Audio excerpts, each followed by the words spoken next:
Hey, how's it going, man? Chris Jericho, good to see you, brother. Where are you? Are you on a bus right now? I am. I am on the tour bus talking to you in Garden Grove, California, basically Anaheim area. Very cool, very cool. Chris, arguably the hardest working showman in the business. First couple of questions. I'm curious, when do you sleep and do you still remember the names and faces of your wife and three kids? Yeah, it's kind of one of the misconceptions that I'm on the road constantly. But for us, even on this tour, we always do 5 shows a week, and then we have Tuesday, Wednesday off. Okay. And in that time, sometimes I still do Dynamite, our AEW show on Wednesdays. Sometimes I don't. So I'm seeing my family every week, even if it's only one day. And also, too, we do our tours with always 10-day breaks in between. So I'm gone right now, but then I was just home 10 days a few weeks ago as well. So it's not as much as you think, because obviously you got to balance it, man. You have to have that family life as well. And I've got a real kind of cool system figured out of being able to spin all the plates equally.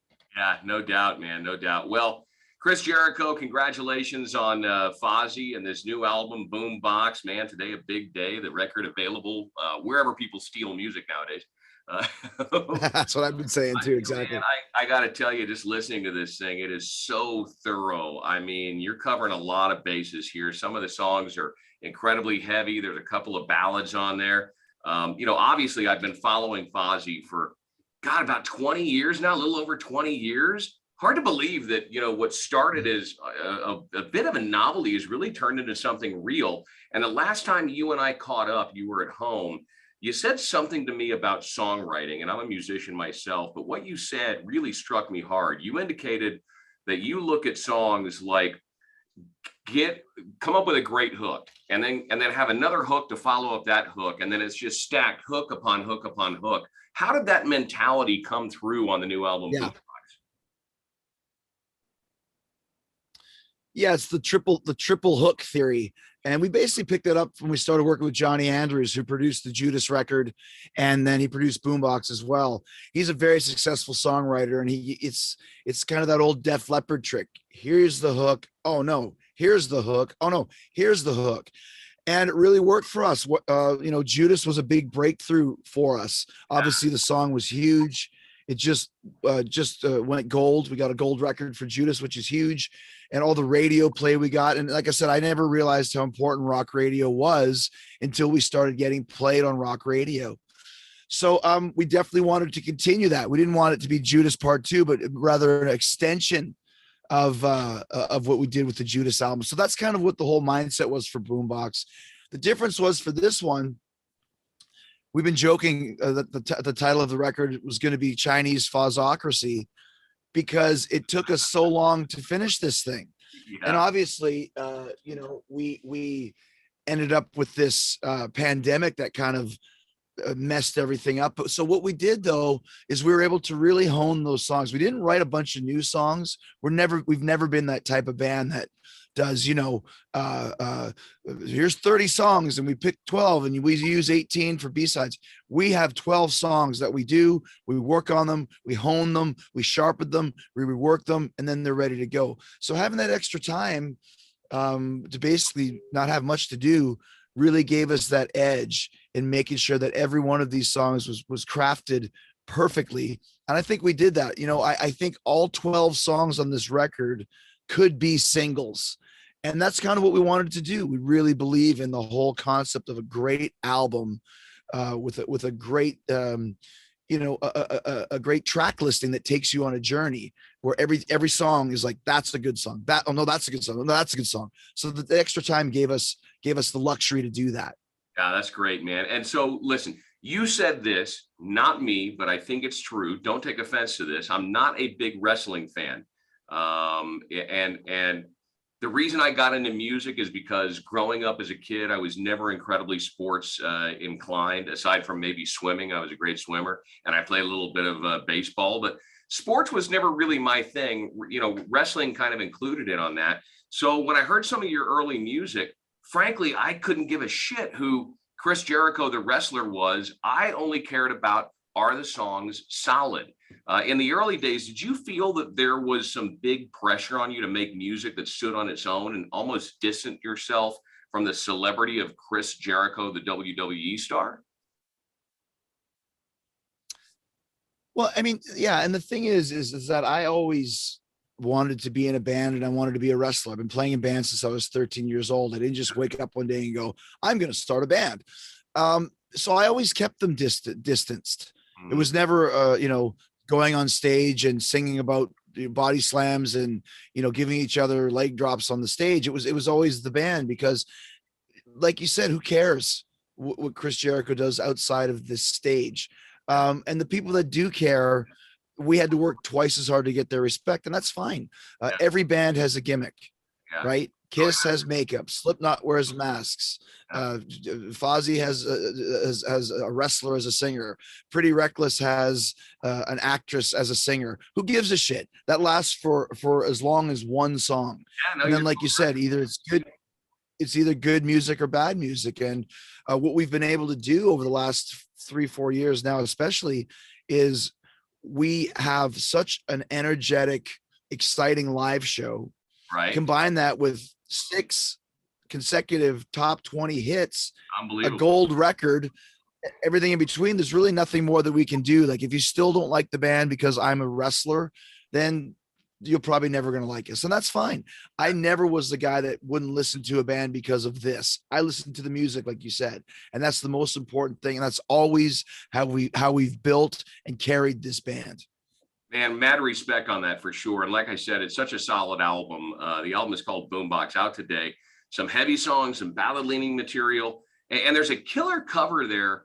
Frankie Goes to Hollywood's Relax. Tell me about the decision to make that track and really make it your own, because I'm always impressed when a band redoes a song and either really nails the essence of it or makes it completely different so it's still recognizable, but just completely bizarrely different. I think you guys really stood true to the essence of what the song initially was.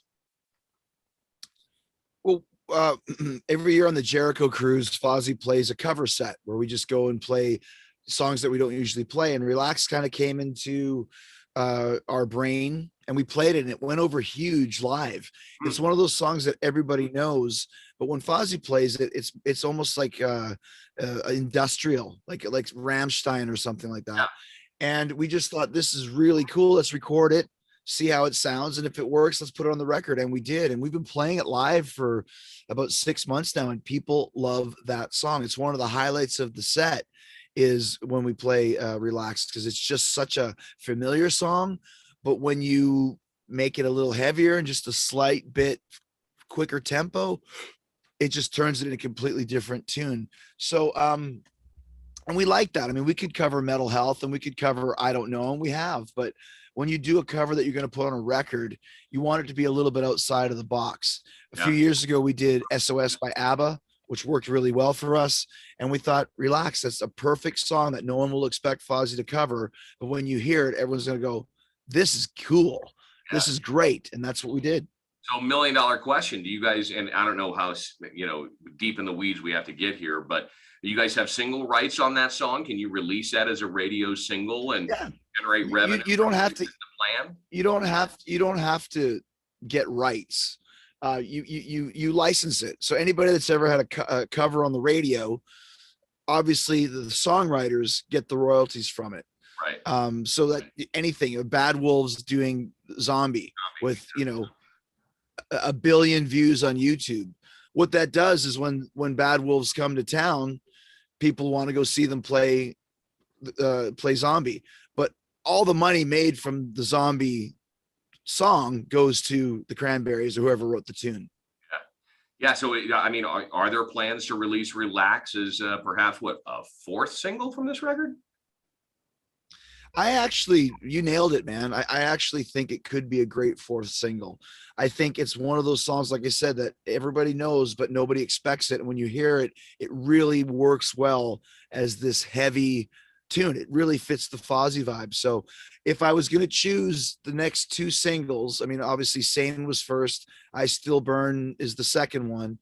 I would earmark Relax as the fourth if the album is enough of a hit to warrant a fourth, and I hope that it is. Well, I'll test it out for you here in Reno. You're going to be here on Do Monday. it. We're going to hang out in person. I'll let you know what the audience reaction is. How about that? That sounds great. I'm really, yeah, we're really excited to come to Reno. I don't think we've ever played in Reno before. Yeah, you played up at Lake Tahoe, up at a place called We did. Crystal Bay Club. One of the finest rooms on the West Coast, if not the entire USA. That venue you guys played up in Lake Tahoe. Beautiful. Yeah, yeah. Frank Sinatra had that place customed out to his liking.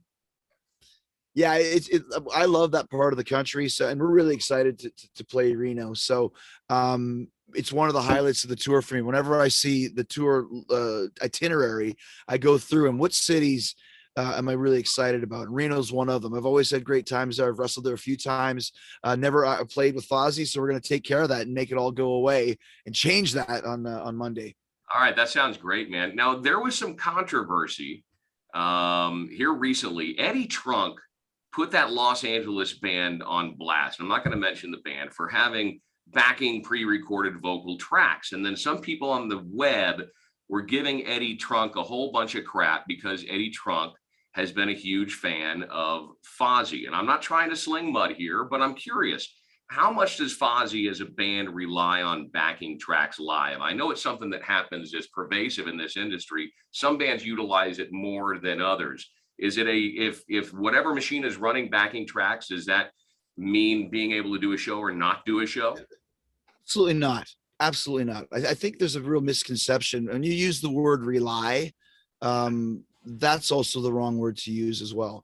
What you use, and Eddie Trunk actually came to our show at Asbury Park and did a whole show about Fozzy, in that we are all playing and singing 1,000%. What we use tracks for is background noises, keyboards, industrial sounds for relax, ambiance, that sort of thing. And that's what bands use. That's what we use backing tracks for.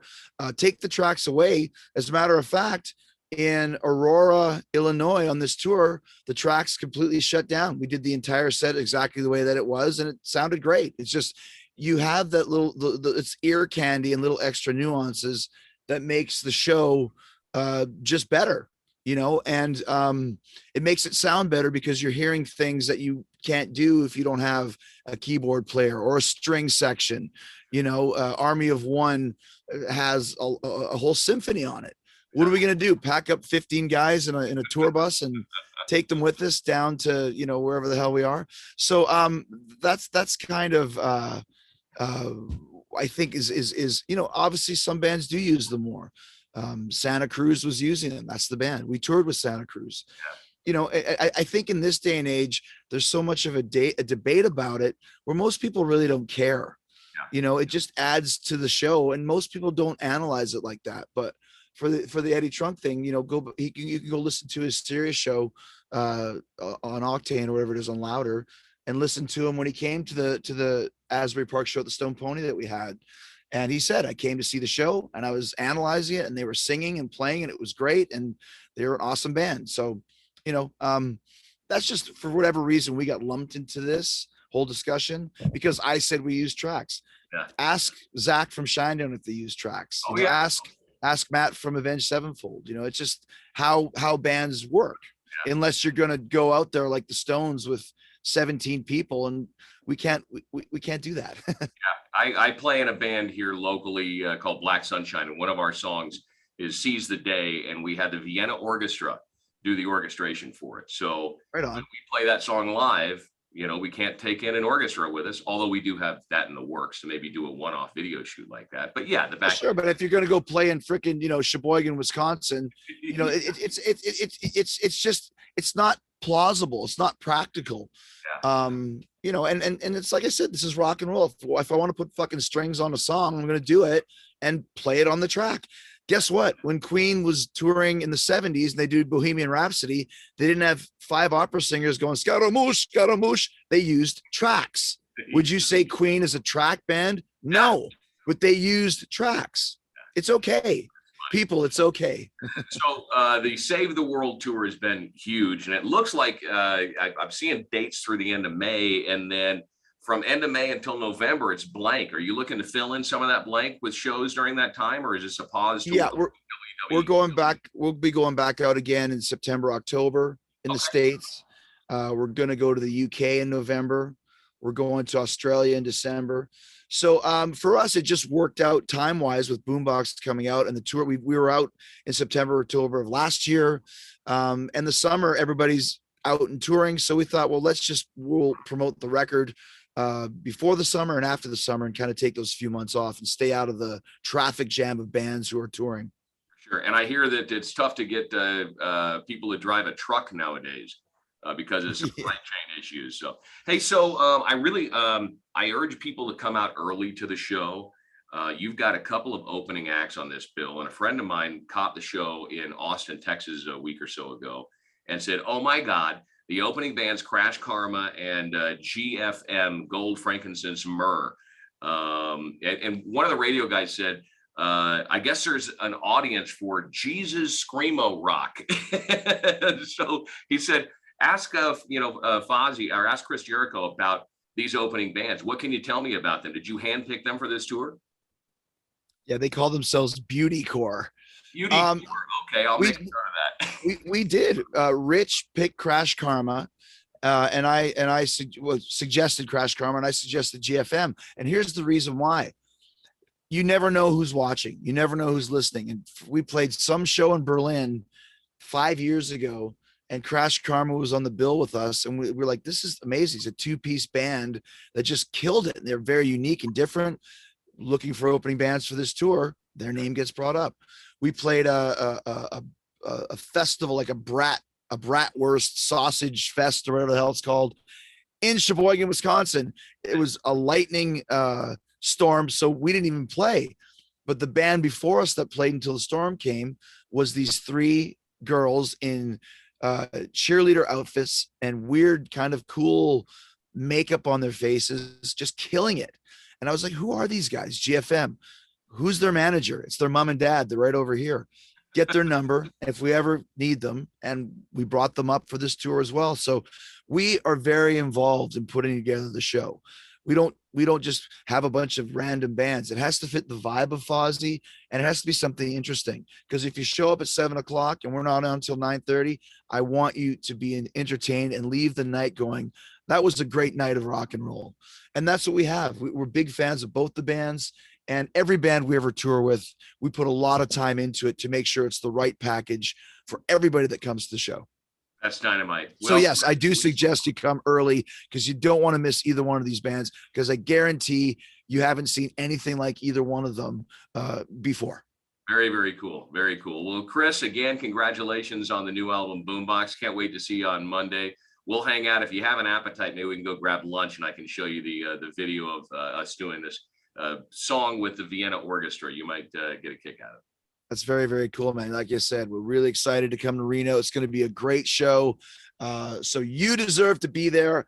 I deserve to be there. We deserve to be there together. So come hang out with us. It'll be fun, man. Thanks very much, Chris. We'll talk to you soon. Cheers, dude. Thanks, man. Bye.